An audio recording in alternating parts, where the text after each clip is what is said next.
Hello everyone, welcome to my YouTube channel Exam Ready. I hope you all are doing fine. So आज के video में हम एक sociology का important topic discuss करेंगे that is marriage in India.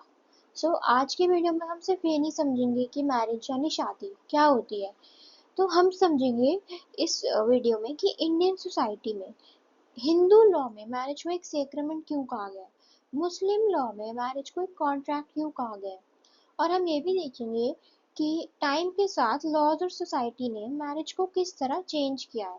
So let's get started. So यहाँ पे लिखा है marriage and family two permanent institutions. So एक बेसिक क्वेश्चन का आप आंसर सोचो।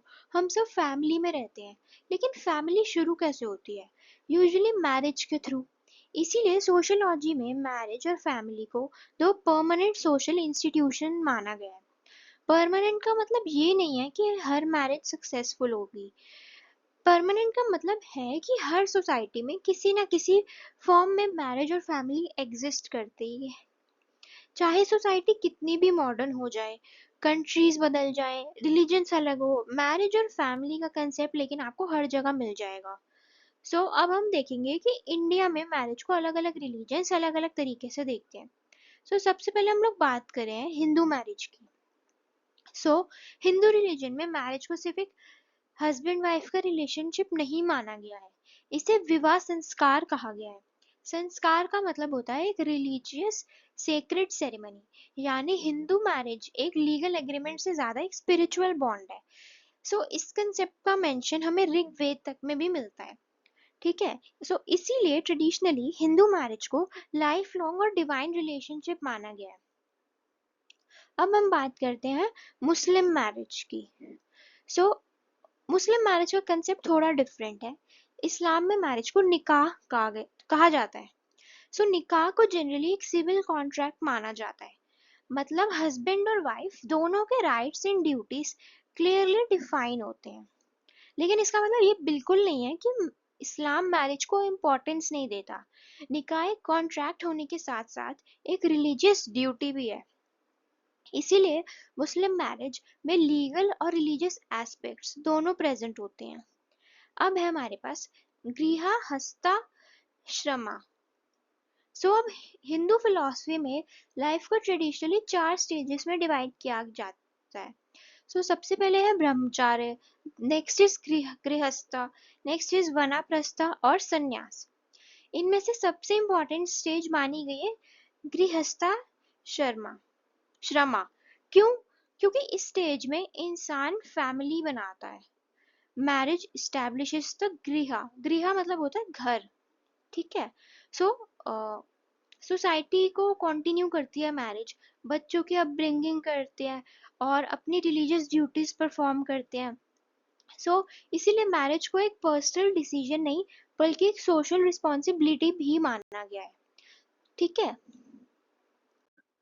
जब हम बात करेंगे हिंदू मैरिज का पर्पस क्या है, क्या सिर्फ हस्बैंड वाइफ साथ रहने के लिए शादी करते हैं या उसके पीछे कोई और भी ऑब्जेक्टिव होता है, सब हम इसी को इस स्लाइड में समझेंगे। सब हमारे पास एम्स ऑफ हिंदू मैरिज।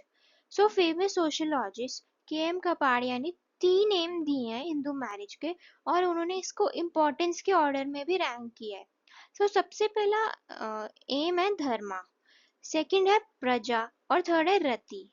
सो अब इन तीनों को डिटेल में समझते हैं।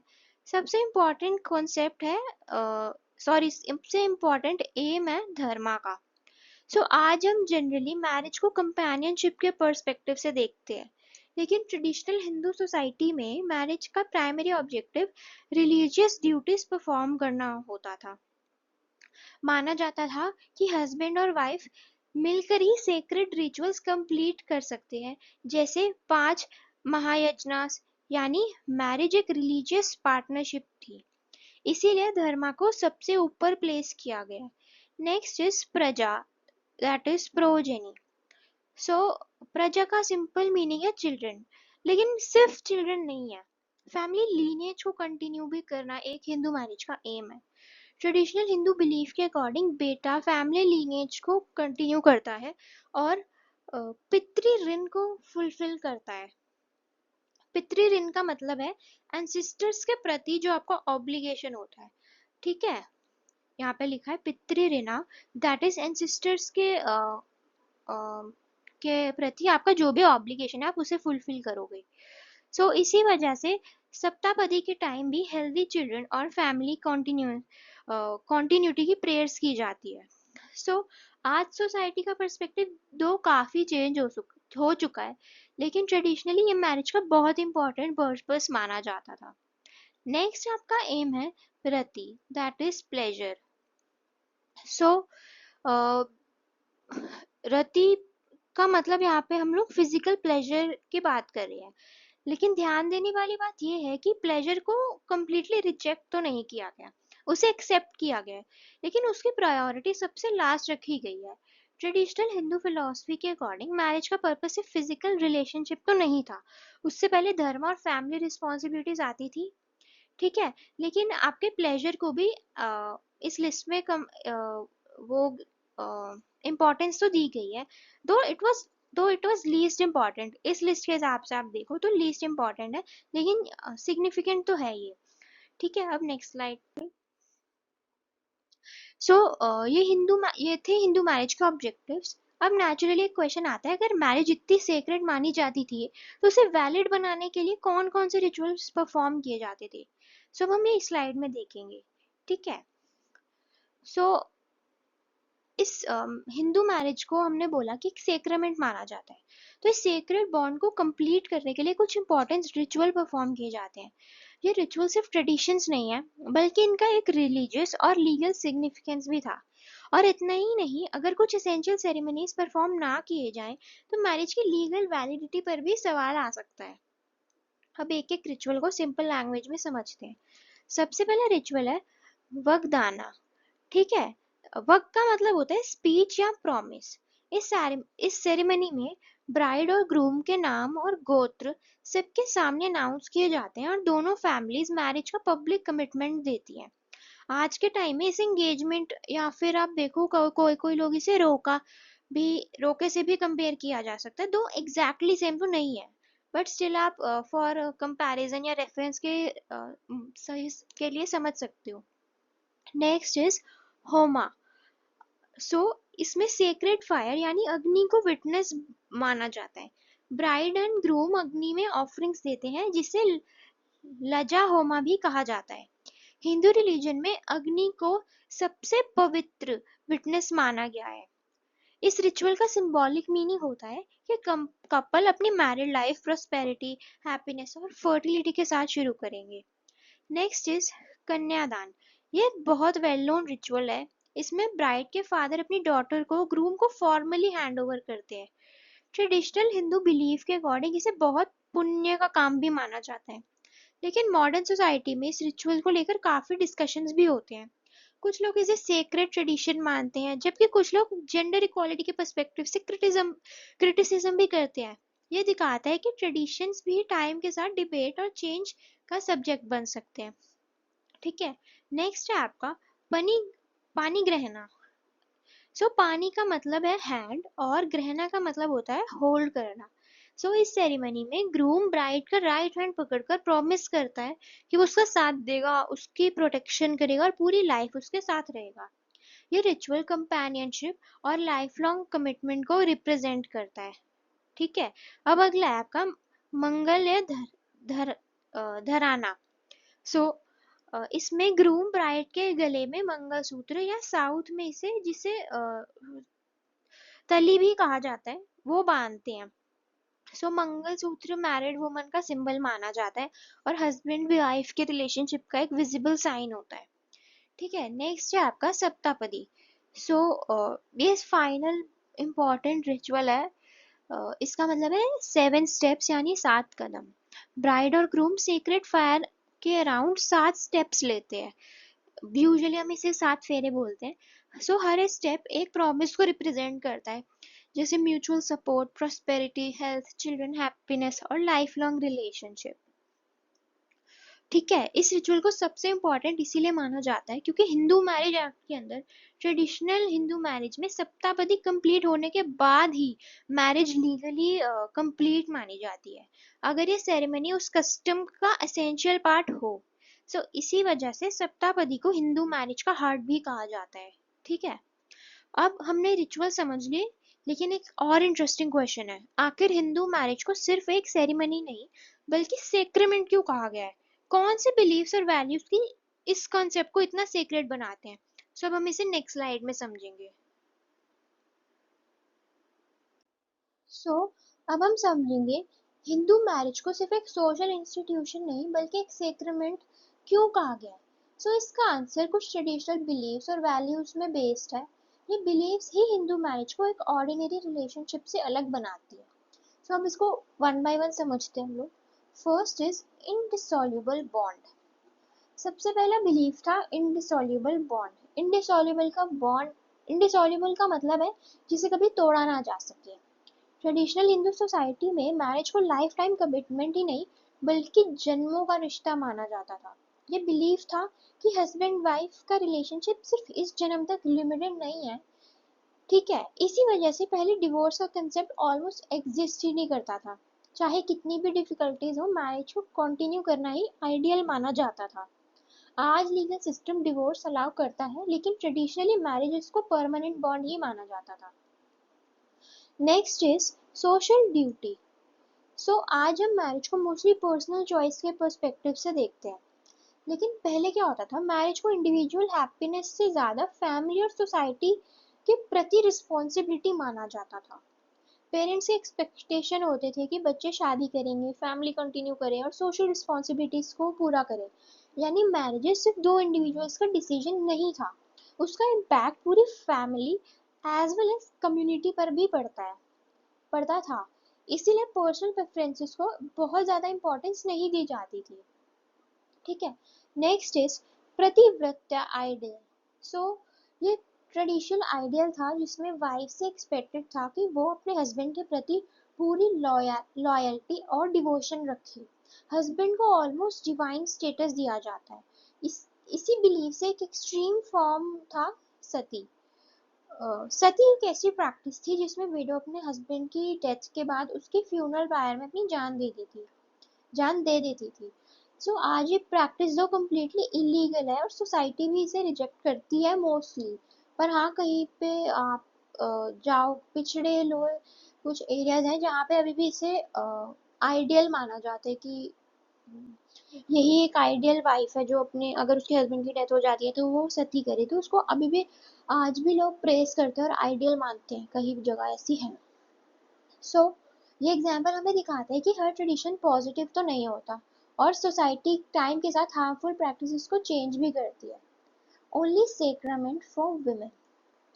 अब एक इंटरेस्टिंग पॉइंट है, ट्रेडिशनल हिंदू बिलीफ के अकॉर्डिंग मेन की लाइफ में कई रिलीजियन सेक्रेमेंट्स होते हैं, जैसे उपनयन और दूसरे भी काफी रिचुअल्स होते हैं, लेकिन वुमेन के लिए मैरिज को ही प्राइमरी और सबसे इम्पोर्टेंट सेक्रेमेंट माना गया है।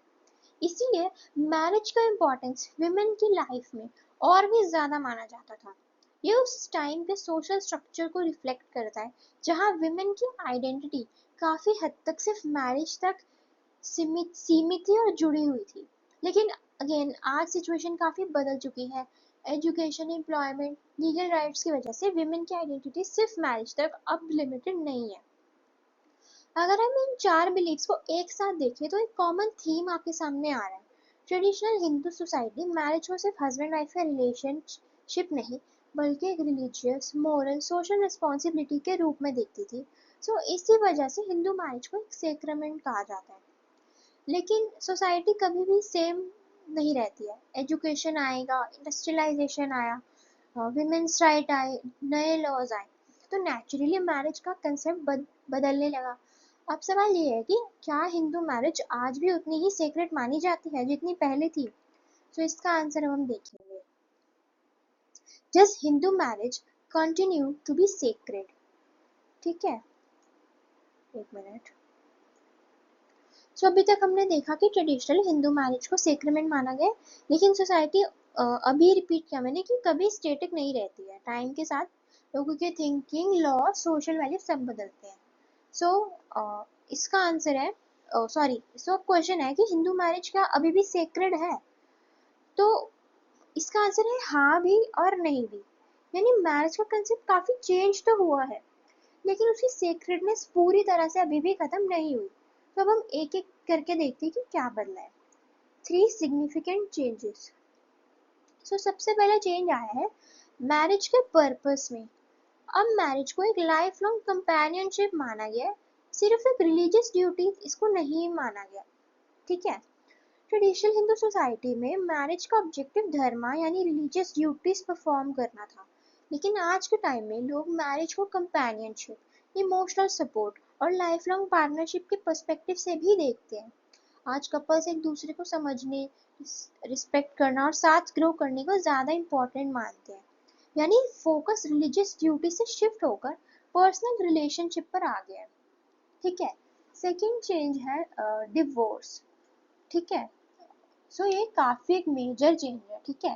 पहले मैरिज को आप अनब्रेकेबल रिलेशनशिप मानते थे, चाहे कितनी भी प्रॉब्लम्स हो डिवोर्स का ऑप्शन प्रैक्टिकली तो अवेलेबल नहीं था। लेकिन हिंदू मैरिज एक्ट 1955 के बाद डिवोर्स लीगली रिकग्नाइज्ड हो गया। अगर क्रूएल्टी, डेजर्शन, एडल्ट्री या दूसरे लीगल ग्राउंड्स एग्जिस्ट करे तो हस्बैंड वाइफ कोर्ट के थ्रू मैरिज को डिसॉल्व भी कर सकते हैं। इसका मतलब ये नहीं है कि मैरिज की इम्पोर्टेंस कम हो गई है, बस अब लॉ ये मानता है कि हर मैरिज सक्सेसफुल हो ये जरूरी तो नहीं है ना। ठीक है। Next is pativratya. ठीक है। ये विमेन स्टेटस में एक चेंज आया है। ट्रेडिशनल सोसाइटी में पतिव्रत्या को आइडियल माना जाता था और विडो रीमैरिज को भी जनरली एक्सेप्ट नहीं किया जाता था, लेकिन आज विडो रीमैरिज भी लीगल है, डिवोर्स भी लीगल है, वुमेन को एजुकेशन, एम्प्लॉयमेंट और लीगल राइट्स मिले हैं। इसीलिए मैरिज में इक्वालिटी और म्यूचुअल रिस्पेक्ट से को पहले से ज्यादा इम्पोर्टेंस दी जा रही है। सो ये इंडियन सोसाइटी के चेंजिंग वैल्यूज को रिफ्लेक्ट करता है। अब है व्हाट रिमेन्स सेक्रेमेंट। सो ये चेंजेस तो आए हैं, लेकिन इसका मतलब ये नहीं है कि हिंदू मैरिज का बिल्कुल ही सैंक्टिटी, सेक्रेड नेचर सब खत्म हो गया है। ऐसा बिल्कुल भी नहीं है। आज भी इंडिया के बहुत से फैमिलीज मैरिज को सिर्फ एक लीगल कॉन्ट्रैक्ट नहीं मानते हैं। शादी के रिचुअल, सेक्रेड फायर, साथ फेरे, रिलीजियस सेरेमनीज आज भी बहुत इंपॉर्टेंस रखती हैं। विडो रीमैरिज, डिवोर्स लीगल होने के बावजूद कई कम्युनिटीज में इन्हें सोशल एक्सेप्टेंस नहीं मिला है और अभी भी चैलेंजेस हैं। इसके प्रति सोशल स्टिग्मा भी काफी है सोसाइटी में। ठीक है। तो अब हम देखते हैं widow remarriage and divorce through legal are still socially looked down upon. So यह भी हमने डिस्कस किया कि बहुत सारे ऐसे इंडिया में फैमिलीज हैं जो अभी भी विडो रीमैरिज और डिवोर्स को स्टिग्मा, सोशल स्टिग्मा की तरह एक लेते हैं। उनके लिए ये चीज़ अच्छी नहीं मानी जाती है। काफ़ी फैमिलीज ऐसी भी होती हैं जो अपनी डॉटर्स को कंपेल करती हैं कि चाहे आपकी मैरिज में कितनी भी प्रॉब्लम हो पर आपको तो निभानी है। ठीक है। Next is mutual fidelity and devotion are still considered the essence of marriage. इसका सिंपल मीनिंग है कि being loyal and devoted to each other is the most important part of a marriage. In other words, a strong marriage is built on the foundation of honesty, trust and deep commitment between two partners. ठीक है। अब कपाड़िया, जिसका हमने पिछले नाम पढ़ा था ना, सोशोलॉजिस्ट है एक बहुत फेमस, केम कपाड़िया, उन्होंने एक इंटरेस्टिंग ऑब्जर्वेशन दी है। ठीक है। उनके अकॉर्डिंग हिंदू मैरिज आज भी एक सेक्रेमेंट ही है, लेकिन उसकी नेचर चेंज हो गई है। उन्होंने कहा है marriage has been raised to an ethical plane. यहाँ पे लिखा है marriage has been raised to an ethical plane. ठीक है। इस स्टेटमेंट का सिंपल मीनिंग ये है कि पहले मैरिज का फाउंडेशन मेनली रिलीजियस ड्यूटी था, आज उसका foundation mutual love, trust, loyalty, respect और इक्वालिटी जैसे एथिकल वैल्यूज माना गया बन गए हैं। यानी सेक्रेडनेस अब भी एग्जिस्ट करती है, लेकिन उसका बेसिस बदल गया है। सो अब जब सोसाइटी इतनी चेंज हो चुकी है तो नेचुरली मैरिज के प्रैक्टिकल पैटर्न्स भी बदले होंगे। लोग इस किस एज में शादी करते हैं, पार्टनर्स कैसे चूज करते हैं, जॉइंट फैमिली की जगह न्यूक्लियर फैमिली क्यों बढ़ रही है। सो अब हम इन सब चेंजेस को नेक्स्ट स्लाइड में डिस्कस करेंगे। Recent trends in Hindu marriage. So ये चेंजेस सिर्फ लॉ की वजह से नहीं आए हैं। सोसाइटी, एजुकेशन, अर्बनाइजेशन और चेंजिंग लाइफस्टाइल्स ने भी बहुत इंपॉर्टेंट रोल प्ले किया है। अब हम एक एक ट्रेंड को समझते हैं। Monogamy has become the norm. सबसे पहला ट्रेंड है मोनोगैमी। मोनोगैमी का मतलब है एक हस्बैंड एक वाइफ। एंशियंट हिंदू टेक्स्ट में मैरिजेस के डिफरेंट फॉर्म्स का मेंशन मिलता है, जैसे ब्रह्मा, देवा, अर्षा, गंधर्वा और कुछ और फॉर्म्स। हिस्ट्री में कुछ कम्युनिटीज पॉलीगैमी या पॉलीएंड्री भी देखने को मिलती है, लेकिन आज के टाइम में हिंदू मैरिज एक्ट के बाद सिर्फ मोनोगैमस मैरिज लीगली वैलिड है, यानी एक पर्सन, एक ही स्पाउस। इसे इक्वालिटी और स्टेबिलिटी पर प्रमोट करने की कोशिश की गई है। नेक्स्ट है आपका second, M has shifted from dharma to lifelong companionship. So यहाँ पे हम देखते हैं कि मैरिज का पर्पस चेंज हो गया है, जिसे हम प्रीवियस स्लाइड में भी हमने डिस्कस किया है। पहले मैरिज का प्राइमरी एम था धर्मा, यानी रिलीजियस ड्यूटीज को परफॉर्म करना, उन्हें फुलफिल करना। लेकिन आज मैरिज को कंपेनियनशिप, इमोशनल सपोर्ट और म्यूचुअल अंडरस्टैंडिंग के पर्सपेक्टिव से देखते हैं, यानी फोकस रिलीजन से ज्यादा रिलेशनशिप की क्वालिटी पर आ गया है। Next is changes in mate selection. ये बहुत ही इंपॉर्टेंट और सिग्निफिकेंट चेंज है। पहले क्या होता था, मोस्टली अरेंज मैरिजेस होती थी जहाँ फैमिली के एल्डर्स डिसाइड करते थे। इंटरकास्ट मैरिजेस बहुत ही रेयर थे और कास्ट रिस्ट्रिक्शंस काफी स्ट्रिक्ट थी। लेकिन आज एजुकेशन और सोशल इंटरेक्शन की वजह से लोग खुद अपना लाइफ पार्टनर चूज कर रहे हैं। ठीक है, लव मैरिजेस, इंटरकास्ट मैरिजेस पहले के कंपैरिजन में बहुत ही ज्यादा कॉमन हो गई है। इसका मतलब ये नहीं है कि अरेंज मैरिज खत्म ही हो गई है। आज भी इंडिया में अरेंज मैरिज काफी कॉमन है, लेकिन अब इंडिविजुअल चॉइस को कंपैरेटिवली तो ज्यादा ही इम्पोर्टेंस मिलती है। ठीक है, नेक्स्ट है इंक्रीज इन मैरिज एज। ठीक है, पहले चाइल्ड मैरिज काफी कॉमन थी, लड़कियों की शादी बहुत छोटी एज पे कर दी जाती थी। लेकिन अगेन एजुकेशन, अवेयरनेस और लीगल रिफॉर्म्स के बाद ये सिचुएशन काफी इम्प्रूव हुई है। आज लॉ के अकॉर्डिंग मैरिज एज मेन के लिए अगेन 21 ईयर्स है और विमेन के लिए 18 ईयर्स है। ठीक है, next is stability affected. Divorce and window remarriage now legally available. So traditional society में मैरिज को लाइफ लॉन्ग और अनब्रेकेबल रिलेशनशिप माना गया है, लेकिन आज विडो रीमैरिज और डिवोर्स लीगली रिकॉग्नाइज्ड है। तो इसका मतलब ये तो नहीं है कि मैरिजेस अनस्टेबल हो गई हैं। इसका मतलब सिर्फ इतना है कि अगर मैरिज अनहेल्दी है, अब्यूजिव हो, तो इंडिविजुअल्स को लीगल रेमेडी प्रोवाइड की जाती है। यानी लॉ ने पर्सनल डिग्निटी और इंडिविजुअल राइट्स को भी इम्पोर्टेंस दी है। ठीक है, dowry. Dowry has grown into a costly social evil despite legal prohibition. Ceremonies have become lavish. ये काफी सीरियस इश्यूज है। डाउरी लेना और देना लीगली तो प्रोहिबिटेड है, लेकिन अनफॉर्चुनेटली प्रैक्टिस अभी भी प्रिवेल कर रही है इंडियन सोसाइटी में। कई फैमिलीज फाइनेंशियल प्रेशर फेस करती हैं at the time of marriage. कभी कभी डाउरी डिस्प्यूट्स, डोमेस्टिक वायलेंस और क्रिमिनल केसेस तक भी पहुंच जाते हैं। इसी वजह से सोशियोलॉजी में डाउरी को सिर्फ लीगल इशू नहीं बल्कि एक सोशल इविल भी कहा जाता है। साथ ही शादियों के फंक्शंस पहले के कंपैरिजन में काफी लैविश और एक्सपेंसिव हो गए हैं। कई कम्युनिटीज में मैंने ऐसे देखा है कि वहाँ पे पहले से डिसाइड किया जाता है कि इतने पैसों की शादी करनी ही है। ठीक है, अ, कई बार फैमिली सोशल स्टेटस दिखाने के लिए भी अननेसेसरी एक्सपेंडिचर करती है। अगर हम इन सारे ट्रेंड्स को एक सेंटेंस में समराइज करें तो कह सकते हैं कि traditional Hindu marriage gradually religious institution से सोशल और पर्सनल इंस्टीट्यूशन की तरफ मूव कर रही है।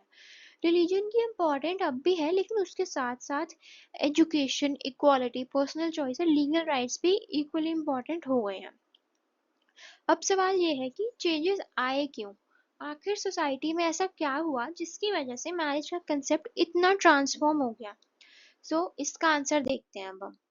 Factors driving change. तो यहाँ पे हम लोग 4 फैक्टर्स पढ़ रहे हैं: इंडस्ट्रियलाइजेशन, अर्बनाइजेशन, एजुकेशन और लेजिस्लेशन। एक एक करके समझते हैं अब हम लोग। सबसे पहला फैक्टर है आपका इंडस्ट्रियलाइजेशन। इंडस्ट्रियलाइजेशन का सिंपल मतलब है फैक्ट्रीज, इंडस्ट्रीज और मॉडर्न इकोनॉमी का डेवलपमेंट या सेटअप। पहले लोग मोस्टली विलेजेस में रहते थे और जॉइंट फैमिलीज काफी कॉमन थी। फैमिली ही प्रोडक्शन का सेंटर होती थी। सब लोग एक साथ काम भी करते थे और रहते भी थे। लेकिन इंडस्ट्रीज डेवलप होने के बाद लोग जॉब्स के लिए सिटीज में मूव करने लगे। इसी वजह से जॉइंट फैमिली धीरे धीरे न्यूक्लियर फैमिलीज में कन्वर्ट हो गई। और जब हस्बैंड और वाइफ अलग अलग सिटी में इंडिपेंडेंटली रहने लगे तो उनके डिसीजंस में भी ऑटोनॉमी भी पड़ने लगी। इस चेंज का एक और इम्पॉर्टेंट इफेक्ट विमेन पर पड़ा। पहले मोस्टली विमेन घर तक लिमिटेड थी, लेकिन इंडस्ट्रियलाइजेशन के बाद विमेन भी एजुकेशन और एम्प्लॉयमेंट में पार्टिसिपेट करने लगी। और जब विमेन फाइनेंशियली इंडिपेंडेंट होने लगी तो उनकी मैरिज और लाइफ पार्टनर चूज करने में भी ओपिनियन को ज्यादा इंपॉर्टेंस मिलने लगा। यानी इंडस्ट्रियलाइजेशन ने जेंडर रोल्स और फैमिली स्ट्रक्चर दोनों को चेंज किया है। ठीक है। Next is urbanisation. Again, urbanisation का मतलब है विलेजेस से सिटीज की तरफ पॉपुलेशन का शिफ्ट होना। सिटीज में लोग डिफरेंट कास्ट, रिलीजन्स, कल्चर्स के लोगों के साथ इंटरेक्ट करते हैं। इसी वजह से ट्रेडिशनल रिस्ट्रिक्शंस धीरे धीरे कम हो रही हैं। अर्बन एरियाज में यंग पीपल कॉलेजेस और वर्क प्लेसेस में मिलते हैं। इसीलिए पार्टनर सिलेक्शन में एक इंडिविजुअल चॉइस का रोल बढ़ गया है। मैरिज की एज भी इंक्रीज हुई है क्योंकि लोग पहले एजुकेशन और करियर कंप्लीट करना चाहते हैं और उन्हें ही प्रेफरेंस देते हैं।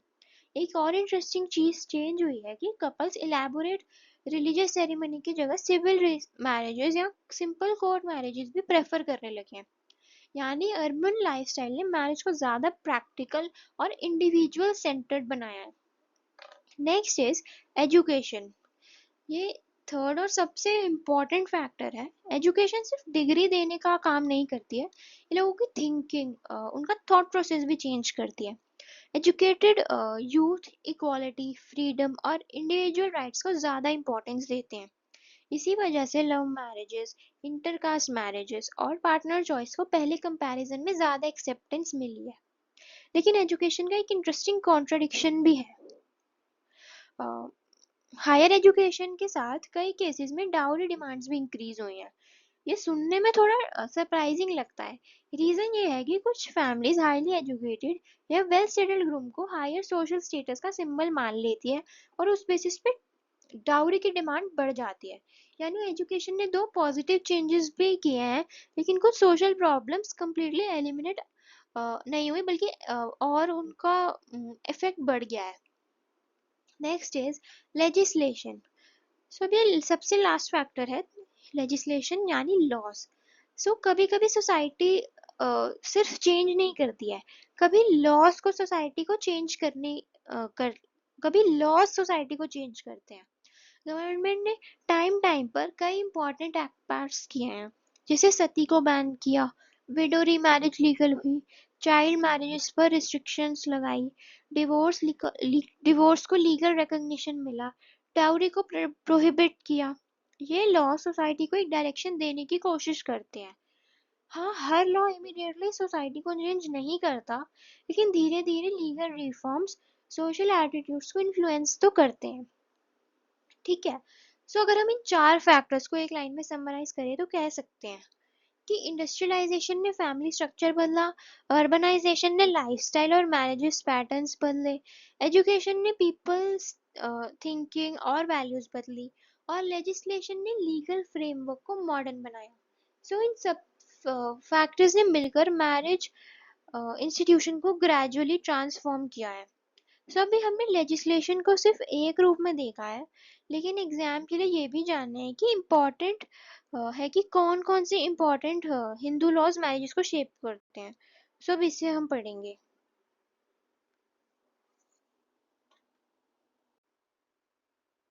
सो फर्स्ट इम्पोर्टेंट लेजिस्लेशन है प्रिवेंशन ऑफ सती एक्ट 1829।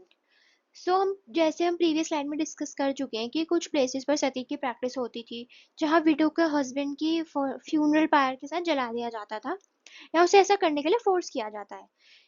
इस प्रैक्टिस को social reformers specially Raja Ram Mohan Roy ने स्ट्रांगली अपोज किया, और उनके एफर्ट्स और governor general lord William Bentinck Bentinck के रिफॉर्म्स के बाद 1829 में फाइनली सती को ऑफिशियली इलीगल डिक्लेयर कर दिया गया। ये इंडियन सोशल रिफॉर्म मूवमेंट का एक बहुत इंपॉर्टेंट हिस्टोरिक माइलस्टोन था। इस लॉ ने विमेन्स राइट टू लाइफ और डिग्निटी को प्रोटेक्ट करने की डायरेक्शन में बहुत बड़ा स्टेप लिया। Next is Hindu window remarriage act 1856। सो अगला इम्पोर्टेंट था हिंदू विडो रीमैरिज एक्ट। सो ट्रेडिशनली अगेन हिंदू सोसाइटीज में विडो रीमैरिज को जनरली एक्सेप्ट नहीं किया जाता था and it was looked down upon. So widows को काफी रिस्ट्रिक्शंस के साथ लाइफ स्पेंड करनी पड़ती थी। इस प्रॉब्लम को देखते हुए सोशल रिफॉर्मर ईश्वर चंद्र विद्यासागर, नाम याद रखना, ईश्वर चंद्र विद्यासागर ने विडो रीमैरिज के सपोर्ट में मूवमेंट चलाया। उनके एफर्ट्स के बाद ये एक्ट पास हुआ जिसने हिंदू विडोज को लीगली रीमैरिज का राइट दिया। ठीक है, next is child marriage restraint act 1929। अब इसे शारदा एक्ट भी कहते हैं। इस एक्ट का मेन ऑब्जेक्टिव था चाइल्ड मैरिज को कंट्रोल करना। बाद में इस एक्ट में अमेंडमेंट्स किए गए और मिनिमम एज इंक्रीज की गई। आज के टाइम में legally minimum marriage age men के लिए अगेन 21 ईयर्स है और विमेन के लिए 18 ईयर्स है। इस लॉ का पर्पस सिर्फ मैरिज डिले करना नहीं है, इसका ऑब्जेक्टिव एजुकेशन को इनकरेज करना है, मैटरनल हेल्थ इंप्रूव करना और चिल्ड्रन राइट्स को भी प्रोटेक्ट करना था। Fourth is Hindu marriage act 1955। ठीक है, ये बहुत इंपॉर्टेंट लॉ है। ये हिंदू पर्सनल लॉ रिफॉर्म्स का फाउंडेशन भी माना जाता है। इस एक्ट ने क्लियरली डिफाइन किया वैलिड हिंदू मैरिज की कंडीशंस क्या क्या होंगी। मोनोगैमी कंपल्सरी होगी, मैरिज कब वॉइड या वॉइडेबल होगी, जुडिशियल सेपरेशन और डिवोर्स किन ग्राउंड्स पर मिल सकता है, हस्बैंड और वाइफ के लीगल राइट्स क्या होंगे। सिंपल वर्ड्स में अगर आप हिंदू मैरिज के लीगल फ्रेमवर्क को समझना चाहते हो, हिंदू मैरिज एक्ट काफी इंपॉर्टेंट लेजिस्लेशन है। Last is dowry prohibition act 1961। सो इस एक्ट ने डाउरी देने और लेने दोनों को इलीगल डिक्लेयर किया। बाद में 1986 में इस लॉ को और स्ट्रिक्ट बनाया गया। लेकिन एक इम्पॉर्टेंट सोशियोलॉजिकल ऑब्जर्वेशन ये है कि लॉ बनाने के बाद भी डाउरी कंप्लीटली डिसअपियर नहीं हुई। आज भी कई प्लेसेस पर dowry directly and indirectly demand की जाती है। इसीलिए सोशियोलॉजिस्ट कहते हैं कि सिर्फ लॉ बनाना इनफ नहीं है। जब तक सोसाइटी का माइंडसेट चेंज नहीं होता तब तक सोशल एविल्स कंप्लीटली इरेडिकेट करना काफी डिफिकल्ट है। अब तक हमने हिंदू मैरिज को डिटेल में समझा। अब हम इंडियन सोसाइटी के दूसरे इंपॉर्टेंट मैरिज सिस्टम की तरफ बढ़ रहे हैं, यानी कि मुस्लिम मैरिज, जिसे निकाह कहा जाता है। एक बेसिक डिफरेंस समझना जरूरी है। हिंदू मैरिज को ट्रेडिशनली एक सेक्रेमेंट माना जाता है, जबकि मुस्लिम मैरिज को जनरली एक सिविल कॉन्ट्रैक्ट माना जाता है। लेकिन इसका मतलब ये बिल्कुल भी नहीं है कि निकाह सिर्फ एक लीगल एग्रीमेंट है और उसकी रिलीजियस इंपॉर्टेंस नहीं है। एक्चुअली इस्लाम में निकाह के दो एस्पेक्ट्स होते हैं, एक लीगल और एक रिलीजियस। अब इसे डिटेल में समझते हैं। यहाँ पे लिखा है निकाह as a civil contract and as a religious duty. ठीक है, सबसे पहले बात करते हैं सिविल कॉन्ट्रैक्ट की।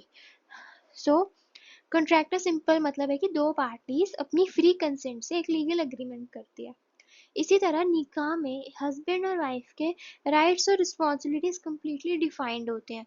इसीलिए कई लीगल स्कॉलर्स ने मुस्लिम मैरिज को कॉन्ट्रैक्ट कहा गया।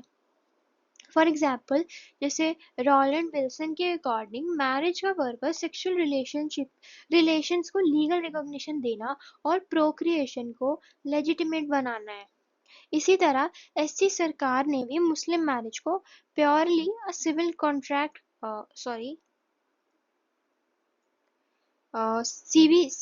एससी सरकार ने मुस्लिम मैरिज को एक सिविल कॉन्ट्रैक्ट माना बोला है, नॉट अ सैक्रिमेंट। ठीक है, लेकिन कॉन्ट्रैक्ट शब्द सुनकर ये मत समझना कि इसमें इमोशंस या फैमिली वैल्यूज की इम्पोर्टेंस नहीं है। कॉन्ट्रैक्ट का मतलब सिर्फ इतना है कि मैरिज को लीगल कॉन्सिक्वेंसेस और ऑब्लिगेशंस क्लियरली रिकॉग्नाइज्ड होते हैं। ठीक है, अब आता है, ठीक है, नाउ निकाह को एक रिलीजियस ड्यूटी भी माना गया है इस्लाम में। दो एसेंशियली एक कॉन्ट्रैक्ट ही है, लेकिन निकाह को आप एक इबादत या फिर डिवोशन का एक्ट भी कहते हैं। ठीक है। और ये माना जाता है कि अगर आप निकाह को फुलफिल कर रहे हैं, मतलब आप निकाह कर रहे हैं और उसे फुलफिल कर रहे हैं, तो आपको जो अगला नेक्स्ट वर्ल्ड है, तो आपको उसमें रिवॉर्ड किया जाएगा। और अगर आप उसे निग्लेक्ट करोगे तो एक सिन माना जाएगा, यानी पाप माना जाएगा। ठीक है। सो ये दो इंपॉर्टेंट एस्पेक्ट्स थे मुस्लिम मैरिज के, सिविल कॉन्ट्रैक्ट और रिलीजियस ड्यूटी। अब आगे बढ़ते हैं। वैलिड निकाह and it's limit.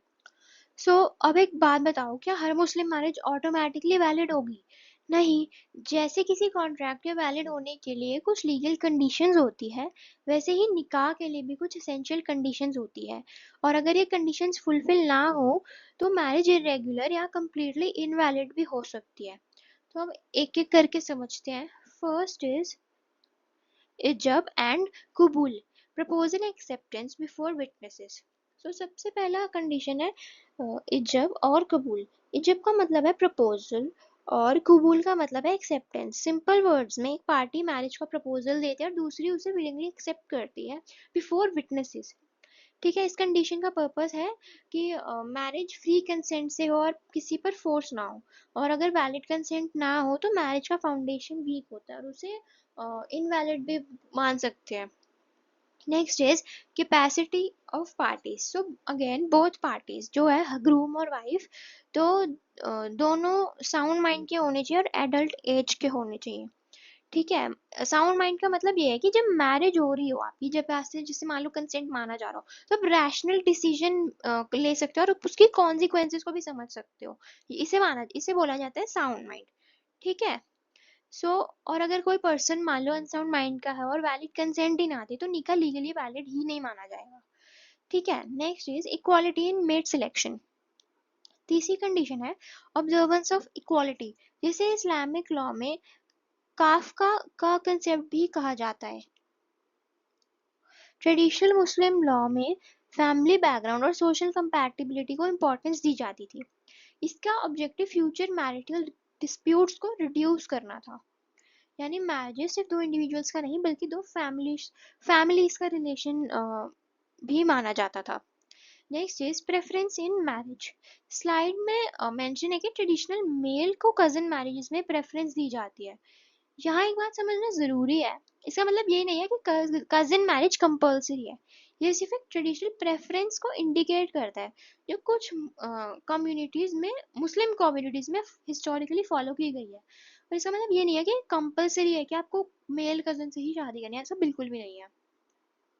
Next is no legal prohibition. और लास्ट कंडीशन ये है कि मैरिज शरिया के रूल्स के अकॉर्डिंग के अगेंस्ट नहीं होनी चाहिए। अगर मैरिज किसी लीगल प्रोहिबिशन को वायलेट करती है तो उसकी वैलिडिटी इफेक्ट हो सकती है। नेक्स्ट इज फसीद वर्सेस बैटल, अनएक्सेप्टेबल मैरिजेस। सो अब एक इम्पॉर्टेंट डिस्टिंक्शन को देखते हैं।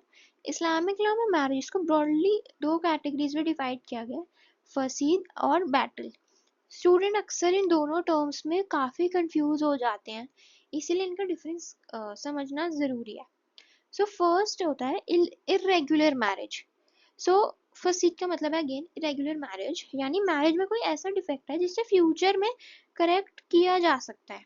एग्जाम्पल के लिए मान लो रिक्वायर्ड विटनेस प्रेजेंट नहीं थे, या किसी पर्सन ने टेम्परेरीली ऐसी मैरिज को की जो लीगल लिमिट को वायलेट करती हो, जैसे फिफ्थ वाइफ से मैरिज। अगर डिफेक्ट रिमूव कर दिया जाए तो मैरिज मतलब वैलिड भी बन सकती है।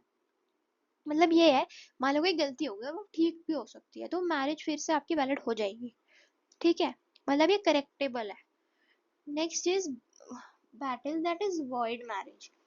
सो इसका मतलब है कंप्लीटली इनवैलिड। यहाँ डिफेक्ट इतना सीरियस है कि उसके बाद में करेक्ट नहीं किया जा सकता, जैसे क्लोज ब्लड रिलेटिव्स में मैरिज, या ऐसी मैरिज जो इस्लामिक लॉ के अकॉर्डिंग फंडामेंटली प्रोहिबिटेड हो। ऐसी मैरिजेस बिगनिंग से ही इनवैलिड मानी जाती है। ठीक है। अब नेक्स्ट स्लाइड पे आते हैं। सो अगला कंसेप्ट है मेहर का। सो अभी तक हमने निकाह के वैलिडिटी और कंडीशन समझ ली। अब हम मुस्लिम मैरिज के एक इम्पॉर्टेंट फीचर पर बात करते हैं जिसे मेहर कहा जाता है। ठीक है। मेहर और डाउरी बिल्कुल सेम नहीं होते, इनफैक्ट दोनों बिल्कुल ऑपोजिट कंसेप्ट है।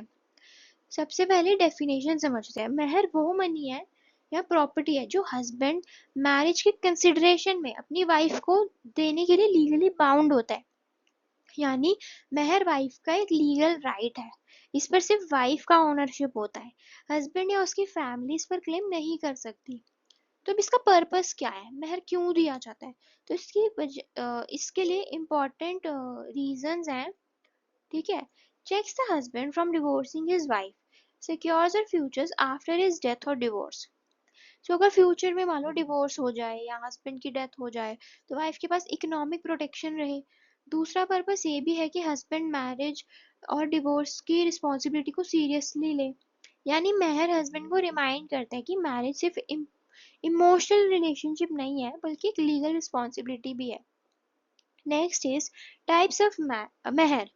ठीक है, तो अब दो टाइप्स के मेहर को देखते हैं। सबसे पहले है स्पेसिफाइड वर्सेस प्रॉपर। इसमें हस्बैंड स्पेसिफाइड में हस्बैंड और वाइफ या उनकी फैमिली मैरिजेस के टाइम ही डिसाइड कर लेते हैं कि कितनी अमाउंट और या कौन सी प्रॉपर्टी मेहर के फॉर्म में दी जाएगी। यानी अमाउंट पहले से फिक्स होता है। और नेक्स्ट है प्रॉपर मेहर। सो कभी कभी मैरिज के टाइम मेहर की अमाउंट डिसाइड नहीं होती है। ऐसे सिचुएशन में कोर्ट या इस्लामिक प्रिंसिपल्स के बेसिस पर हस्बैंड की फाइनेंशियल कैपेसिटी और सोशल स्टेटस को देकर अमाउंट डिटरमाइन की जाती है। इसे प्रॉपर मेहर कहते हैं। ठीक है, अब अगला है प्रॉम्प्ट वर्सेस डेफर्ड। अब पेमेंट के बेसिस पर भी मेहर को दो टाइप्स में डिवाइड किया जाता है। ठीक है, सो प्रॉम्प्ट मेहर वो होता है जो वाइफ जब डिमांड करे तब हस्बैंड को इमिडिएटली पे करना है। यानी अ, इस पेमेंट को अननेसेसरीली डिले नहीं किया जा सकता। डेफर्ड मेहर है जो इमिडिएटली पेबल नहीं होता। इसका पेमेंट जनरली मैरिज डिसॉल्व होने पर या हस्बैंड की डेथ के बाद होता है। इसीलिए डेफर्ड मेहर फ्यूचर फाइनेंशियल प्रोटेक्शन का काम करता है। Next is wife's right. So अभी बहुत इंपॉर्टेंट लीगल कॉन्सेप्ट है, एक मिनट। Wife's right. सो मेहर वाइफ का एब्सोल्यूट लीगल राइट है। जैसे हिंदू में होता है ना स्त्रीधन, वैसे यहाँ पे मेहर है। स्त्रीधन को भी कोई फैमिली मेंबर क्लेम नहीं कर सकता। यहाँ पे मेहर को भी सिर्फ वाइफ ही क्लेम कर सकते हैं और कोई क्लेम नहीं कर सकता है। अगर मेहर अभी तक मान लो पे नहीं हुआ तो वाइफ उसकी पेमेंट डिमांड कर सकती है। ट्रेडिशनल मुस्लिम के लॉ के अकॉर्डिंग कुछ सिचुएशंस में वाइफ पेमेंट मिलने तक कुछ मैरिटल राइट्स एक्सरसाइज करने से भी इनकार की कर सकती है। इसे ये क्लियरली दिखाई देता है कि मेहर कोई गिफ्ट या फेवर नहीं है, ये एक लीगल ऑब्लिगेशन है जो फुलफिल करना ही पड़ेगा। ठीक है, अब नेक्स्ट देखते हैं डिवोर्स अमंग द मुस्लिम्स। सो अब हम देखते हैं कि अगर हस्बैंड वाइफ और वाइफ अपना अपनी मैरिज कंटिन्यू नहीं करना चाहते तो मुस्लिम लॉ में डिवोर्स कैसे होता है। यहाँ एक इम्पॉर्टेंट डिफरेंस याद रखना।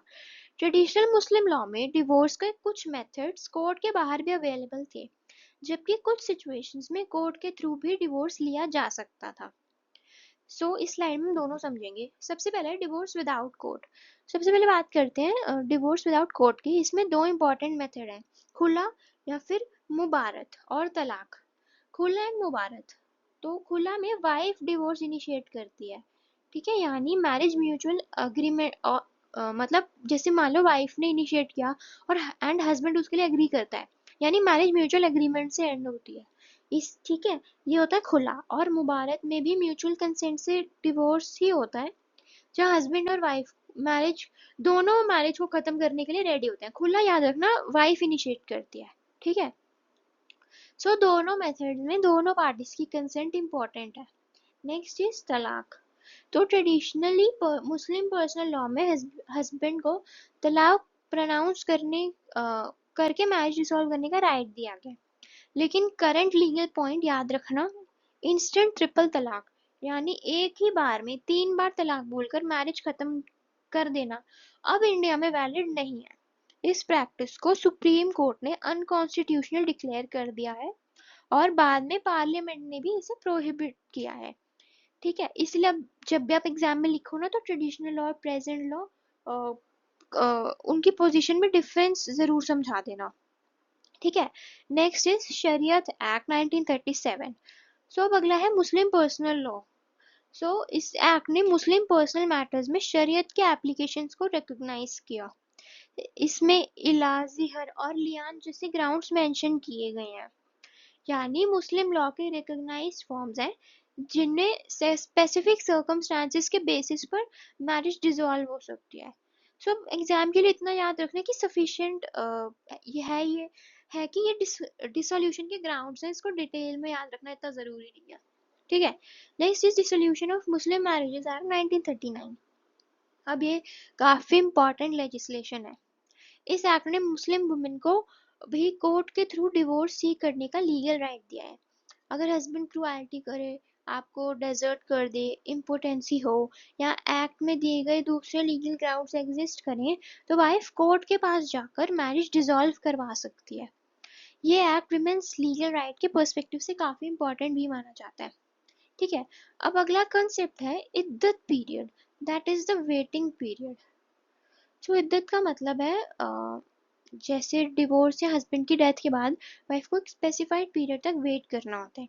जनरली डिवोर्स के केस में या ये लगभग 3 मेंस्ट्रुअल साइकिल्स या फिर अप्रोक्सीमेटली 3 मंथ्स होता है, और विडो के केस में ये 4 मंथ्स और 4 मंथ्स 10 डेज होता है। अब सवाल आता है इसका पर्पस क्या है। इसके 3 मेन ऑब्जेक्टिव्स हैं। पहला ये है कि determines whether the wife is pregnant, ठीक है, ताकि चाइल्ड के पेरेंटेज को लेकर कोई कंफ्यूजन ना हो। दूसरा, डिवोर्स के केस में हस्बैंड और वाइफ को रिकंसिलिएशन की एक अपॉर्चुनिटी भी मिल जाए। ठीक है। कभी कभी इमोशनल डिसीजंस बाद में रिकंसिडर किए जा सकते हैं।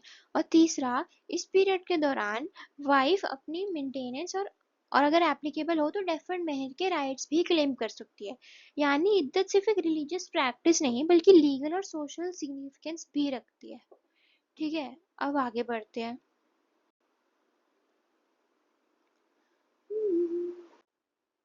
सब डिफरेंस है हिंदू वर्सेस मुस्लिम मैरिज में, ये लास्ट स्लाइड है आई गेस।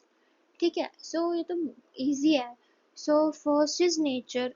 हिंदू मैरिज को हमने बोला है सेक्रेमेंट है, और मुस्लिम मैरिज को जनरली एक कॉन्ट्रैक्ट माना जाता है। ठीक है।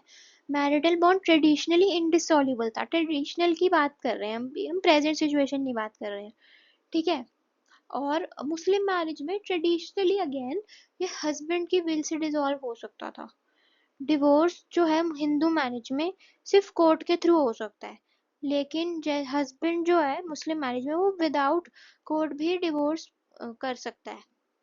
रीमैरिज जो है वो सोशली डिस्करेज की जाती है, और मुस्लिम मैरिज में परमिटेड है, स्टिग्मा नहीं था।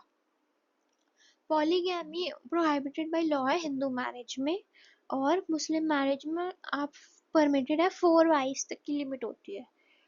हिंदू मैरिज में डाउरी जो है वो ब्राइड साइड पे आता है, जो ये इलीगल है बट अभी भी है, ये प्रिवेल करता है। और मुस्लिम मैरिज में मेहर का कॉन्सेप्ट होता है जो कि ग्रूम की साइड पे आता है, और ये ऑब्लिगेटरी राइट होता है। इसके अगर ये मान लो वाइफ को ना दो ना, तो वाइफ अपनी मैरिटल ड्यूटीज को परफॉर्म करने से मना भी कर सकती है, और आप उसे ये नहीं बोल सकते कि तू गलत कर रही है। ठीक है। ये था आज का video. Thank you for watching. I hope आप सबको अच्छा लगा होगा। अगर कोई भी आपको डाउट है तो आप कमेंट सेक्शन में अपना डाउट लिख दो, तो मैं उसको एक्सप्लेन कर दूंगी। ठीक है। अब मिलते हैं नेक्स्ट वीडियो में। Thank you.